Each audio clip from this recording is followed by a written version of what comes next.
জোরসে বলুন, জোর হলো না, আরো জোরে। নৌকালারা ভাবতেছে আমরা পলাশি রে, আর হুজুর মিছিল করতেছে কোরআনের মাহফিলে। এটা তোরকে নৌকা না রে, এইটা আল্লাহর হুকুমে একজন নবী তৈরি করা নৌকা। জোরে কোন কথা ঠিক কিনা? লা ইলাহা ইল্লাল্লাহ, এটা জিকির করতে কোনো ফতোয়া খোঁজেন না, জবান খুলে মহব্বতে লা ইলাহা ইল্লাল্লাহ, লা ইলাহা। চাঁদ সূরজ আর গ্রহ তারা আল্লাহ নামের পাগল পারা। চাঁদ সূরজ আর গ্রহ তারা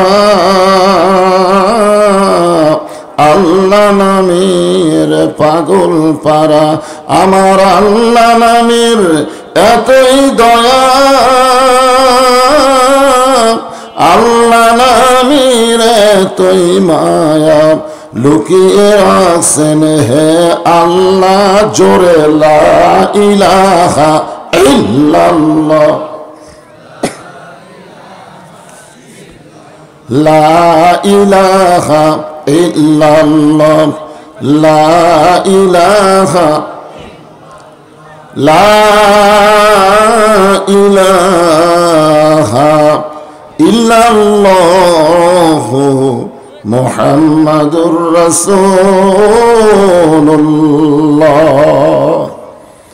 রাসূলের মহব্বতে সকলে বলি সাল্লাল্লাহু আলাইহি ওয়াসাল্লাম। পোস্টার নাই, পোস্টার আচ্ছা ঠিক আছে। কারবালা জামে মসজিদ কমিটি কর্তৃক আয়োজিত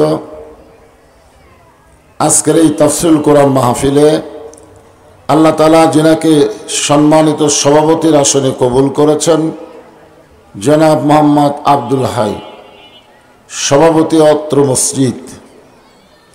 আজকের এই মাহফিলের সম্মানিত সহসভাপতি জনাব মাওলানা আবু বকর সিদ্দিক, জনাব মোহাম্মদ ওহিদুল আলম।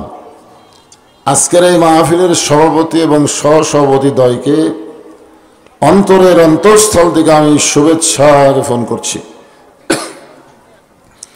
আজকের এই মাহফিলের সম্মানিত প্রধান অতিথি আমার একান্ত বন্ধুবর, মহব্বতের মানুষ, অধ্যক্ষ মাওলানা মোহাম্মদ আবিদুর রহমান সোহেল। আজকের এই মাহফিলের সম্মানিত বিশেষ অতিথিবৃন্দ, সম্মানিত সুধীজন, সম্মানিত ওলামায়ে কেরাম, আপনাদের মাঝে মাঝে যে সমস্ত আলেম ওলামা বসে আছেন, মঞ্চে আছেন এবং আমার পরে একাধারে জেনার আলোচনা করে আপনাদেরকে শোনাবেন, আলেম ওলামা সহ আজকের মাহফিলের বক্তাগণকে অন্তরের অন্তঃস্থল থেকে আমি শুভেচ্ছা জ্ঞাপন করছি। আমার সামনে যিনারা বসেছেন, যিনাদেরকে আল্লাহ তাআলা দয়া করে, রহম করে, মেহেরবানি করে কবুল করেছেন, এইখানে বসাটা হলো ভাগ্যের ব্যাপার। জোরে বলেন কিসের ব্যাপার? আল্লাহ কোরআনে বলেছেন, রহমাতি ওয়াসিয়াত কুল্লা শাইইন ফাসাকতুবুহা লিল্লাযিনা ইয়াত্তাকুন। গোটা বিশ্বব্যাপী সব জায়গায় আল্লাহ রহমত রয়েছেন, এমন কোনো জায়গা নাই যে জায়গায় আল্লাহর দয়া নাই। কিন্তু আল্লাহর দয়া সকলের জন্য বাজেট হয় না, তাদের জন্যই শুধু আল্লাহর রহমত বাজেট হয় যাদের কলিজার মধ্যে আল্লাহর বেশি ভয়। কলিজার মধ্যে যাদের ভয় রয়েছে একমাত্র মুত্তাকি, হুদাল্লিল মুত্তাকিন, কোরআন থেকে তারা হেদায়েত পায়। আমার সামনে যারা বসেছেন, বসতেছেন, বসবেন, আসতেছেন, আসবেন, সকলকেই অন্তরের অন্তঃস্থল থেকে আমি শুভেচ্ছা জ্ঞাপন করছি। কারণ সন্ধ্যার মাহফিলের ইমামের নিয়তের মতন করা লাগে, বুঝলেন না? আনা ইমামুল ইমান হাজারা অমাইয়াহ জুরু, তার মানে কি? যারা হাজির হয়েছে এবং যারা হাজির হবে। তো সন্ধ্যার মাহফিল হচ্ছে এরকম, মাহফিল শেষ হওয়া অবধি লোকজন আসতেই থাকবে। এই জন্য সকলকেই শুভেচ্ছা জ্ঞাপন করলাম। পর্দার অন্তরালে যে সমস্ত মা বোনেরা অধীর আগ্রহে বসে বসে আলোচনা শোনার নিয়ত করেছেন, তাদেরকে শ্রদ্ধা জ্ঞাপন করে জানতে চাচ্ছি আপনারা সকলে কেমন আছেন? আলহামদুলিল্লাহি রব্বিল আলামিন, যে আল্লাহ শারীরিক সুস্থতা, মানসিক প্রশান্তি। গত বছর এই সময় কিন্তু আমাদের শারীরিক সুস্থতা ছিল, কিন্তু মানসিক প্রশান্তি ছিল না, অশান্তি ছিল। না জানি কি হয়, আজরাইল ধরার আগে কি পুলিশ ধরে? মুসলমানেরা বাংলাদেশের যারা প্রকৃত আল্লাহর পথে, তাদের জন্য একটা কঠিন পরীক্ষা চলেছে দীর্ঘদিন। যেরকম ঠিক কিনা? ভিতরে একটা অস্থিরতা কাজ করত।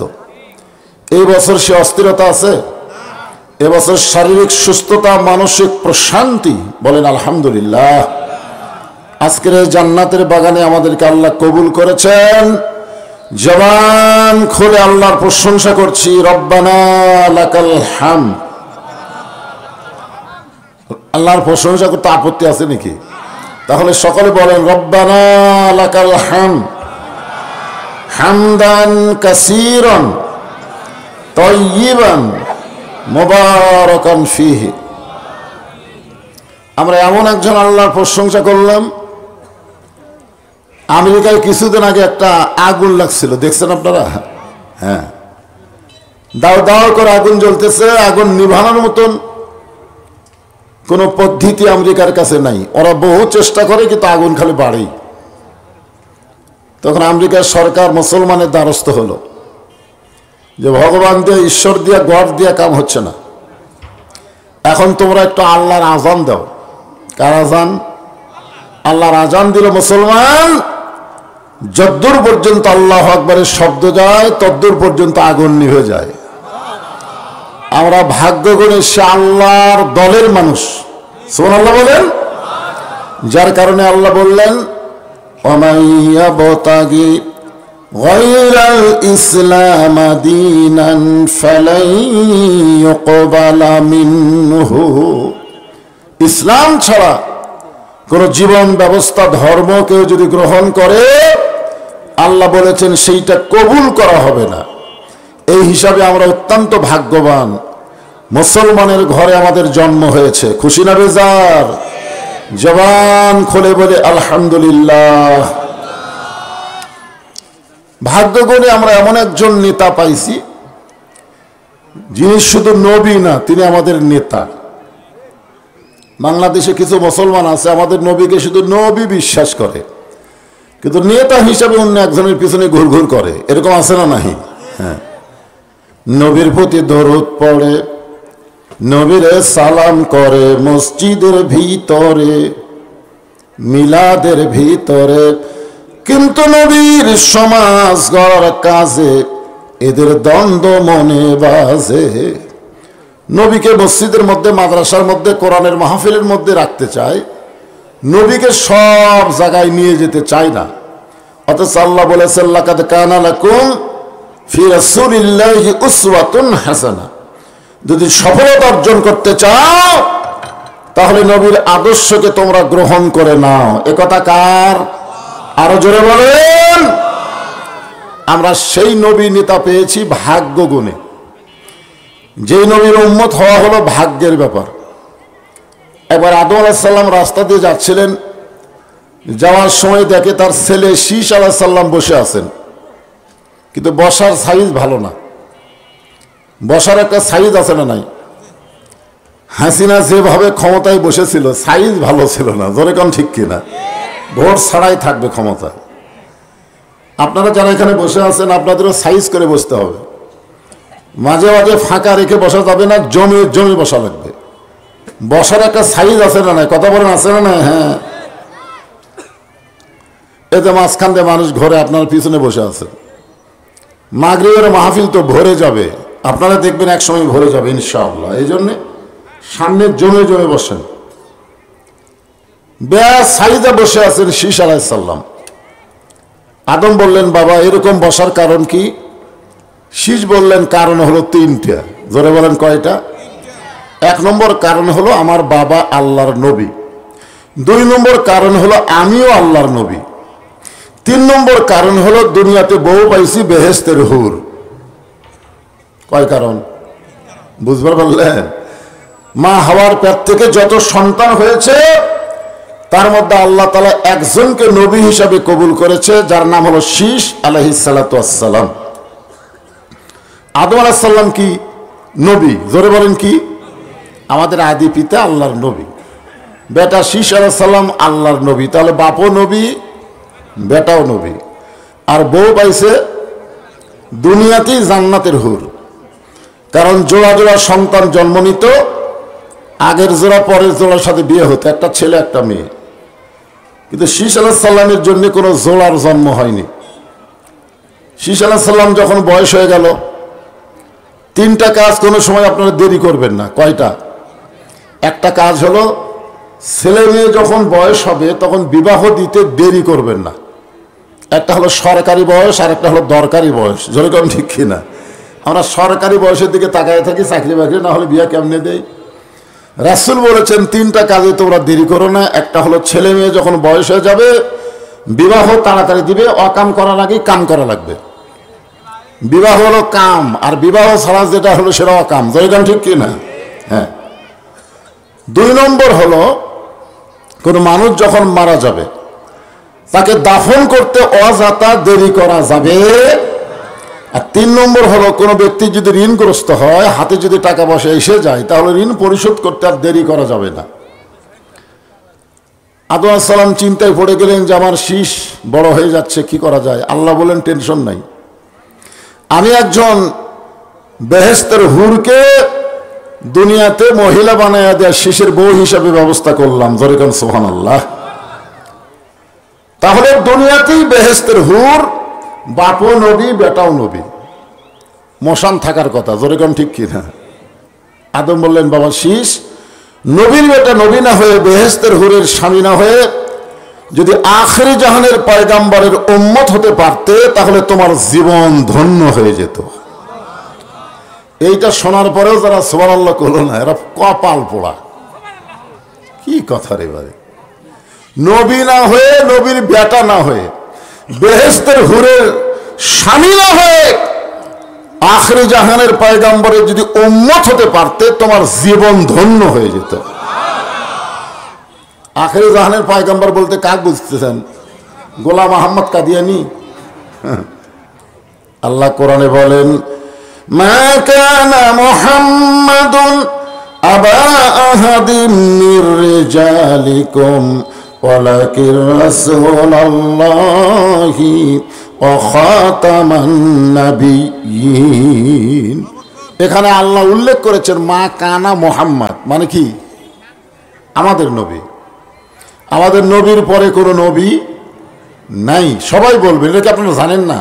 আমাদের নবীর পরে কোনো নবী। যদি কেউ নবীর দাবি করে সেটা কি? ভণ্ড। কি ভণ্ড? পীর। ভণ্ড নবীও কোয়া যাবে না, ভণ্ড শয়তান। শয়তান হচ্ছে ভণ্ড, নবী কোনোদিন ভণ্ড হয় না। নবী নবী, জোরে গান কথা ঠিক কিনা? হ্যাঁ।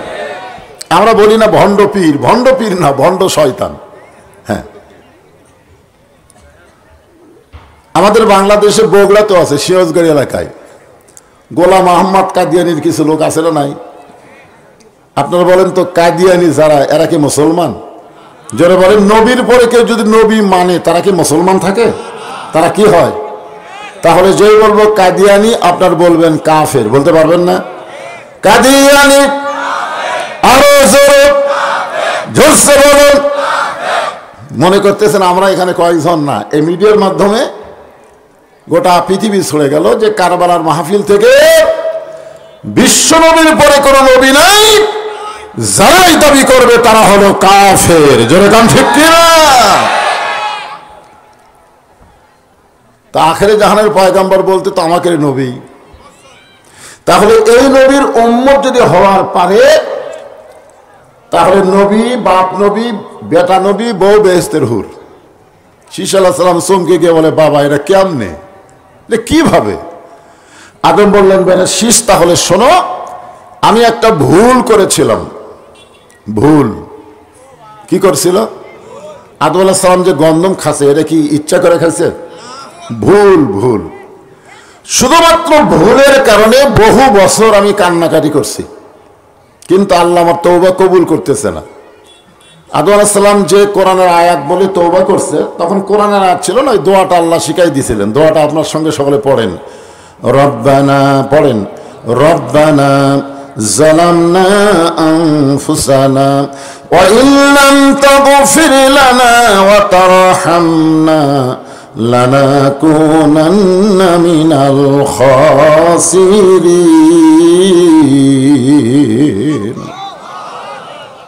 চোখের পানি পড়তে পড়তে এক সময় গালের গোস্ত পচে গেল, গালের গোস্ত খসে গেল, হাড় বের হয়ে গেল। এখন বলেন এদের জায়গার যদি আমার গোস্তর থেকে হাড় বের হয়ে গোস্ত থাকে না, হাড় বার হলো, তখন আমার চেহারা সুন্দর লাগবে? কেমন লাগবে? আল্লাহ কোরআনে বলেন লাকাদ খালাকনাল ইনসানা ফি আহসানি তাকবীম। মানুষের অবয়বকে, চেহারাকে আল্লাহ তাআলা সবচাইতে সুন্দর করে তৈরি করেছে। জোরে কোন সুবহানাল্লাহ। আদম আলাইহিস সালাম এক সময় পানি পান করতে গিয়া পানির মধ্যে আয়না স্বরূপ নিজের চেহারা দেখে বললেন আল্লাহ, এত বছর কাঁদি এখন পর্যন্ত তওবা কবুল হয় না। আল্লাহকে আদম শুধু কাঁদলে হবে না, কাঁদার মতো কাঁদা লাগবে। আপনারা বলেন তো শুধু কাঁদলে হবে না মানে কি? আমাদের বাংলাদেশে কিছু লোক কাঁদে না। এই যে এখানে কোরআনের আয়াত দিয়ে মাহফিল যখন শুরু হলো তখন বাপ মার কথা কিন্তু আছে না নাই? বাপ মার সঙ্গে খারাপ ব্যবহার করে আল্লাহর কাছে যায় কান্দে, বাপ মার অন্তরে কষ্ট দেয়, আল্লাহর কাছে চোখের পানি ফেলায়। এই কান্দার কোনো দাম আছে? যেখানে আছে নাই, কোনো দাম নেই। কারণ বাপ মা করে যায় কষ্ট পাইলে তার কোনো ইবাদত আল্লাহ কবুল করবে না, কোনো ইবাদতই আল্লাহ কবুল করবে না। আর কথা কয় না, কষ্ট দেন নাকি আপনারা? হ্যাঁ, সব বইয়ের বুদ্ধি শুনে গ্রাম ছেড়ে শহরে বাসা করছেন, বাপ মার খবর কি? হ্যাঁ, শহরে বাসা করছেন বইয়ের বুদ্ধি শুনে, এখন বাপ মা গ্রামে থাকে, খবর আছে? হ্যাঁ, এক গজলকারী গজল গাইতেছে আর কানতেছে, ইব্রাহিম কান্দে অগ্নি কুণ্ডে, ইসমাইল কান্দে সুরির তলে, বনবাসে পইয়ারে কান্দে বিবি হাজেরা রে, আল্লাহ কানতে জানি না। এই বলে আর খালি ধর করে চোখ দিয়ে পানি ফেলায়। ফেরেশতারা বলতেছে আল্লাহ যে হারে কানতেছে আর রেজাল্ট কি? আল্লাহ কয় জাহান্নাম। কারণ নবীর শানে মিথ্যা কথা বলতেছে। ইব্রাহিম নবী তো অগ্নিকুণ্ডে পড়েইনি, তো কানবে কেন? বলতেছে না ইব্রাহিম কান্দে অগ্নিকুণ্ডে। আমাদের ইব্রাহিম নবী কি অগ্নিকুণ্ডে পড়ছে? কথা বলে পড়ছে? আল্লাহর কোরআন কি মিথ্যা? আল্লাহ বলতেছেন কুলনা ইয়া নারু কুনি বারদা ওয়া সালামান আলা ইব্রাহিম। আগুনে পর আগেই আল্লাহ তার জন্য শান্তিদায়ক বেহেশতের বাগান বানায় দিয়েছে। যেরকম সুবহানাল্লাহ। তাহলে ইব্রাহিম কান্দে অগ্নিকুণ্ডে, এটা কি সত্য কথা না মিথ্যা কথা? ইসমাইল কান্দে ছুরির তলে। ইসমাইল নবী ছুরির তলে কানছে। আল্লাহ বলেছেন ইনশাআল্লাহু মা'আস সাবিরিন, নিশ্চয় বাবা আপনি আমাকে ধৈর্যশীলের মধ্যে পাবেন, কান্নাকাটির মধ্যে পাবেন না। চিন্তা করেন, ঠিক কিনা বলেন? এই যে নবীর সামনে মিথ্যা কথা কয় আর গজল গায়। পাহাড় কাটিলাম জঙ্গল খুঁজিলাম, নবী তোমার দেখায় আমি পাইলাম না। এই গজল কয় আর কান্দে। আপনারা বলেন তো পাহাড় কাটা জঙ্গল খুঁজে নবী পাওয়া যাবে? তাহলে কি বলা লাগতো? নামাজও পড়িলাম দোয়া করিলাম, নবীর সুন্নতের আমল করে আজও নবীর দেখায় আমি পাইলাম না। তুমি সত্য কথা না বলে ভণ্ডামি কথা বলতেছো আর চোখ দেখালি দর দর করে পানি ফেলতেছো। আপনার বলেন এই কান্দার কোনো কাম আছে? আল্লাহ বলে আদম শুধু কাঁদলে হবে না, চিন্তা ভাবনা করে কান্দা লাগবে। বর্তমানে যেখানে আল্লাহর কাবা ঘর, তখন ঘর ছিল না। পৃথিবীর মধ্যে সবচাইতে দামি জায়গা হলো তখন ওই আল্লাহর কাবা ঘরের জায়গা। সুবহানাল্লাহ। আর এখন পৃথিবীর সবচাইতে দামি জায়গা কোনটা? এখন কোনটা? মনে বড় আশা ছিল আমি যাব মদিনায়। গান শুনছেন? 68 সালে 1968 সালে এই গান যখন আব্দুল আলিম কইছে, তখন কিছু আলেম লোকমা দিছে। লোকমা দিয়ে বলেছে, আব্দুল আলিম ভাই আপনি মূর্খ মানুষ তো, গানটা একটু পাল্টায় বলেন। কেমনে? মনে বড় আশা ছিল যাব মক্কা মদিনায়। আপনি মক্কারে বাদ দিয়ে খালি মদিনার কথা বলেন। গায়ক আব্দুল আলিম তখন কোরআন থেকে একটা আয়াত তেলাওয়াত করলেন, কুল হে রাসূল আপনি বলেন, ইন কুনতুম তুহিব্বুনাল্লাহ ফাত্তাবিউনি। আল্লাহু আকবার।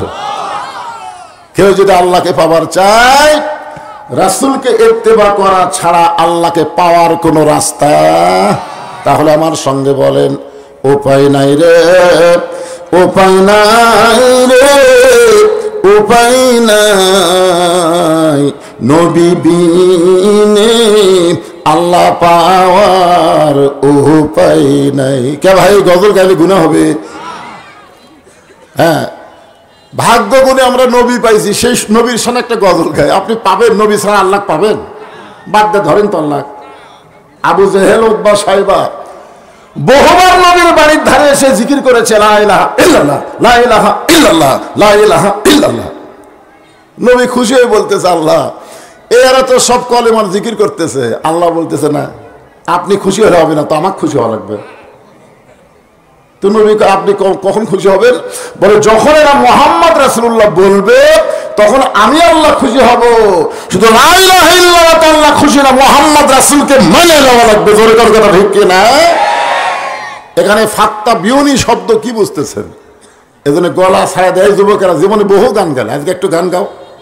উপায় নাই রে, উপায় নাই রে, উপায় নাই, নবী বিনে আল্লাহ পাওয়ার উপায় নাই। আব্দুল হালিম বললেন, কেউ যদি মক্কার মানুষ, মদিনার মানুষটাকে গ্রহণ করে, তার সুন্নত আদর্শ যদি আমল করে, তাহলে শুধু মক্কা নয়, মক্কার আল্লাহ পর্যন্ত তার হয়ে যাবে। এখন বলেন তো আসল জায়গা মক্কা না মদিনা? হ্যাঁ মদিনা।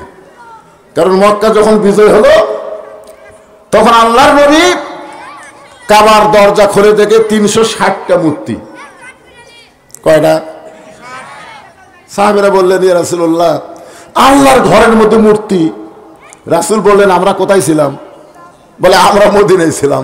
তাহলে ভালো মানুষ থাকবে মদিনায়, কাবার আশেপাশে যদি শয়তান থাকে, আল্লাহর ঘরের মধ্যেও মূর্তি ঢোকে। জোরে জোরে কথা ঠিক কি না?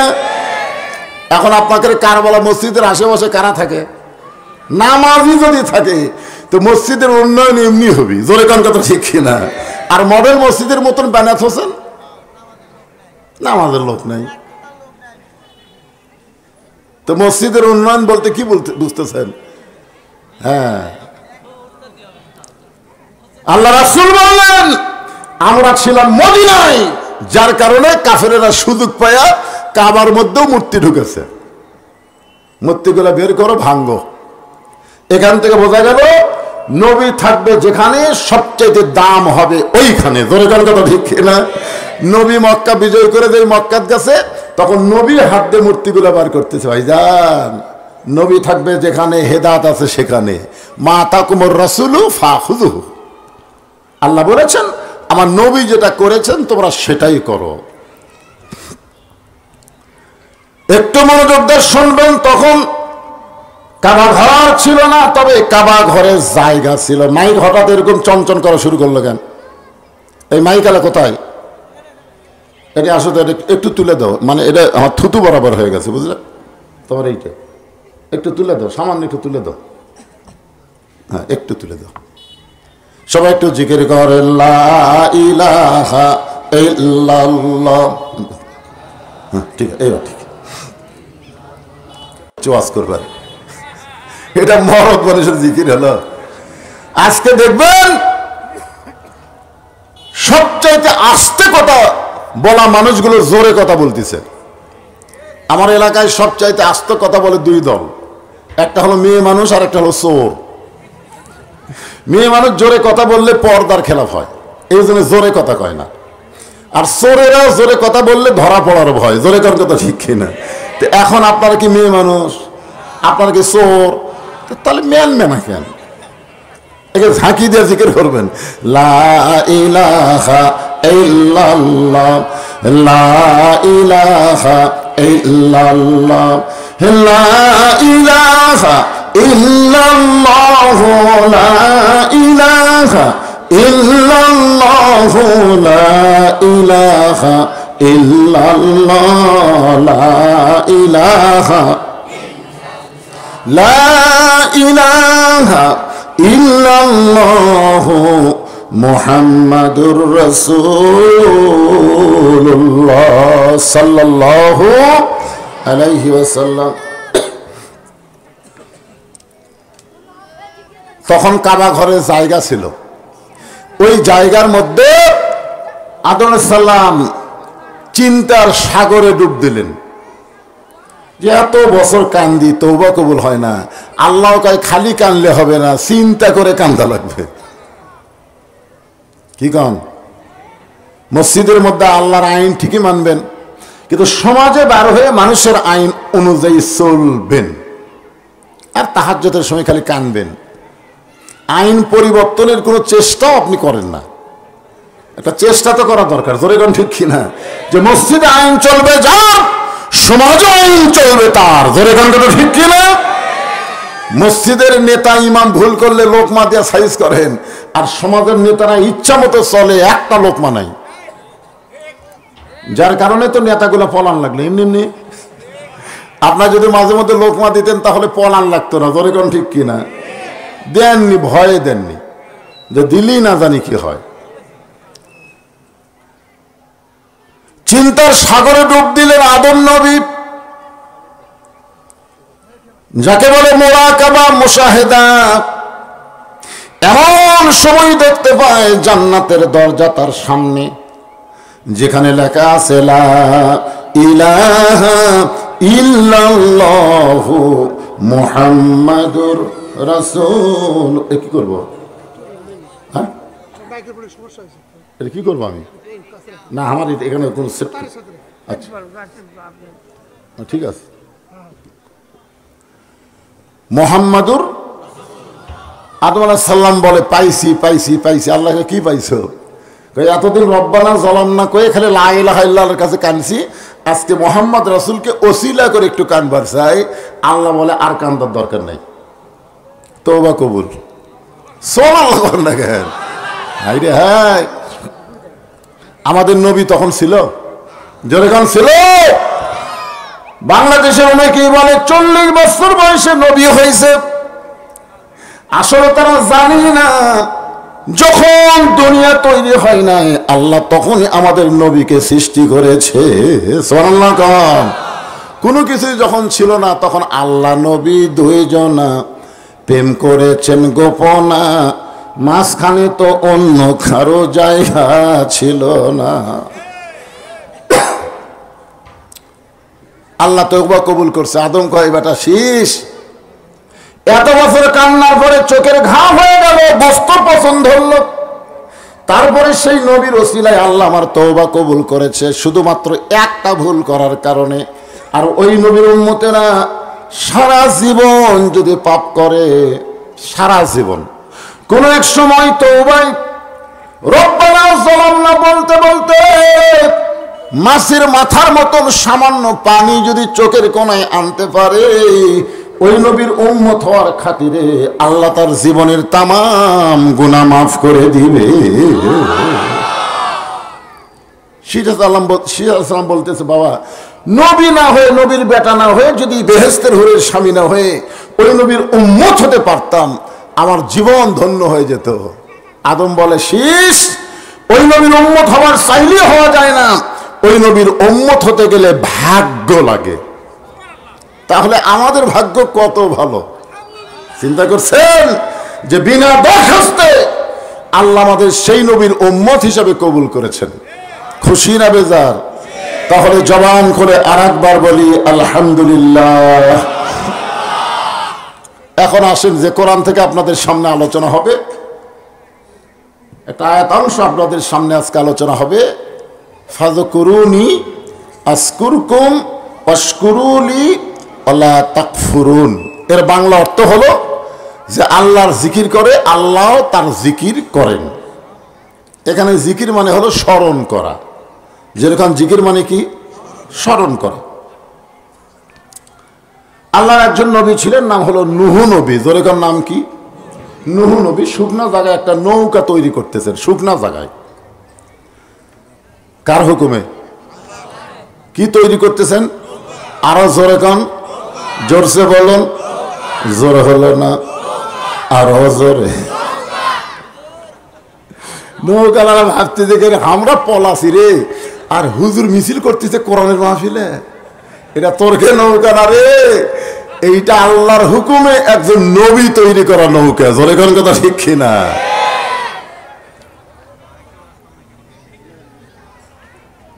কি নৌকার মিছিল হলো না? মাশাআল্লাহ।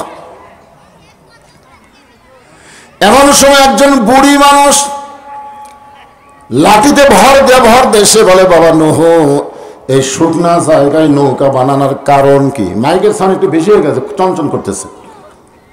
এই শুকনা জায়গায় নৌকা বানানোর কারণ কি? নূহ বলতেছে, বুড়িমা, বন্যা নামক একটা গজব আসবে। ওই গজবে গোটা পৃথিবী পানির নিচে ডুবে যাবে। শুধুমাত্র এই নৌকার মধ্যে যাদের জায়গা হবে, ওই গজবে তাদের কোনো ক্ষতি হবে না। সবাই বলেন সুবহানাল্লাহ। বুড়ি বলতেছে, নূহ, তোমার এই ছোট্ট নৌকায় যদি সবাই উঠতে চায়, এত মানুষের জায়গা কি নৌকার মধ্যে হবে? নূহ বললেন, বুড়িমা, এই নৌকাতে চলার শর্ত হলো আল্লাহর বান্দা বান্দি যারা নৌকার ভিতরে জায়গা পাবে তারা। শুধু নৌকাই না, আল্লাহ কোরআনে বলেন, ফাদখুলি ফি ইবাদি ওয়াদখুলি জান্নাতি। যে আল্লাহর বান্দা হলো, ও যেন তখনই জান্নাতের মধ্যে প্রবেশ করলো। ইমাম গাজ্জালি বলেন, এই আয়াতকে সামনে নিয়ে আমি সাধনা শুরু করলাম যে আল্লাহর বান্দা হলে জান্নাত, তাহলে মরা, কবর এগুলা কি? আমরা তো সবচেয়ে বেশি ভয় করি মরা ক্লিয়া। জোরে কোন কথা ঠিক কিনা? হায় হায়, কিভাবে মরণ হবি ভাই, ওরে বাবার কি কান্দে। আমার বাড়ি সেই ঢপ করছে। আজরাইল আসার পরে আগে ঘুরে ঘুরে দেখাবে, কে রে, এলা কি রে, ইন্টারভিউ করছিস, হায় হায়, এসি লাগাইছিস, তোর যা সোফা সেট, তোর যা খাটের গদি রে, এগুলা সব ঘুরে ঘুরে দেখে কিছুক্ষণ পরে এইরকম কান্দিস, কি দেখছো? মানে এরকম করে দেখাচ্ছে যে তো এটি থেকে লিয়ে ওটি থমো। তার মানে বুঝতেছেন না, জীবন গেলে কুটি থবি 3 তালাক। তার মানে মরে গেলি এমন একটা জায়গায় নিয়ে যাওয়া হবে যার কোনো দরজা নাই, জানলা নাই, ইন্টেরিয়র নাই, বাতি নাই, এসি নেই, কিছুই নাই। এজন্যে যে ব্যক্তি দুনিয়াতে যত সাজগোজ করে বাড়ি ঘর বানাবে, তার মৃত্যুর কষ্ট তত বেশি হবে। আর যাই মাটির শুয়ে থাকে, আমি তো থাকি মাটি, আমার মাটির তলে গেলে অসুবিধা কি? এই জন্যে যে দুনিয়াকে যত ভালোভাবে গ্রহণ করেছে, দুনিয়ার মহব্বতের পাগল হয়ে গেছে, তার মৃত্যুর শাস্তি তত বেশি হবে। আমার কথা কি বুঝলেন? হ্যাঁ। ইমাম গাজ্জালি রহমতুল্লাহ আলাইহি দীর্ঘদিন সাধনা করার পরে এই আয়াতের মধ্যে তিনি পেয়ে গেছেন, মৃত্যু নামক যানবাহনের পিঠে চড়ে কবর নামক দরজা দিয়ে প্রত্যেকটা বান্দা জান্নাতের মধ্যে প্রবেশ করবে। মৃত্যু হলো একটা যানবাহনের নাম। জোরেকান কিসের নাম? আর কবর হলো জান্নাতের দরজা। ফাদখুলি ফি ইবাদি ওয়াদখুলি জান্নাতি। আপনার বলেন তো, এই হিসাবে মৃত্যু ভালো না খারাপ? কারণ মৃত্যু যানবাহনত পিরত চড়বে, যানবাহনত চড়ে কবর নামক জান্নাতের দরজা দিয়ে আমরা যাব জান্নাতে। না মরলে জান্নাতে যাওয়ার কোন রাস্তা? মৃত্যুকে গ্রহণ করাই লাগবে। সেই মৃত্যুকে আমরা ভয় করি, মৃত্যু থেকে দূরে থাকতে চাই। অথচ মৃত্যুর মতো যানবাহন মুসলমান পেয়ে যাবে, কবর নামক জান্নাতের দরজা দিয়া তার আসল ঠিকানা আল্লাহ পৌঁছায়া দিবে। এপারে তোর বসত বাড়ি, ওই পারে তোর বাসা। মানে যতই আপনি বাসা করেন, 3 তলা 7 তলা 5 তলা, এগুলা সবই হচ্ছে বসত বাড়ি। ধরে কান কি বাড়ি, কথা কন না কেন, কি বাড়ি? আর ওই পারে বাসা। বাসা মানে জান্নাত। আপনার বলেন তো, এই শহরে যারা বাসা করছে এরা গ্রামের বাড়ির যে থাকবার চায়, সকালে যায় বিকালে কয় ভাই বাসার যাবে। আরে পাগলা, তুমি তো এখানেই জন্মগ্রহণ করছো ভাই, 2-4 দিন থাকো। না না, এখানে থাকার পরিবেশ আছে, আমি বাসার যাবার চাই। তুমি যদি দুনিয়ার বাসার দিকে টান থাকে, তাহলে জান্নাত তোমার আসল বাসা, সেই বাসায় যাবার চাও না কেন? দুনিয়াটা থাকার জায়গা নাকি? দুনিয়াটা থাকার জায়গা? মুসলমানের জন্য দুনিয়া হলো সিজনুল মুমিনিন, মুমিনদের জন্য দুনিয়া হলো জেলখানা। আর আমরা দুনিয়ায় জান্নাত বানাচ্ছি। ও বাবারে, যাবো না রে। এপারে তোর বসত বাড়ি, ওই পারে তোর বাসা। ভবদরিয়ায় পাড়ি দিতে কেমনে করলি আশা, এ পাহাড়ে তোর বসত বাড়ি, ওই পারে তোর বাসা। একটু মনোযোগ দিয়ে শুনবেন। নূহ বলতেছেন, বুড়িমা, আল্লাহর বান্দা বান্দি যারা নৌকার মধ্যে জায়গা পাবে তারা। বুড়ি বলতেছে, বাবা নূহ, আল্লাহর বান্দা বান্দি হওয়ার গেলে কি করা লাগবে? নূহ বলতেছে, তাহলে আপনি স্বীকার করেন, লা ইলাহা ইল্লাল্লাহু নূহ নবী।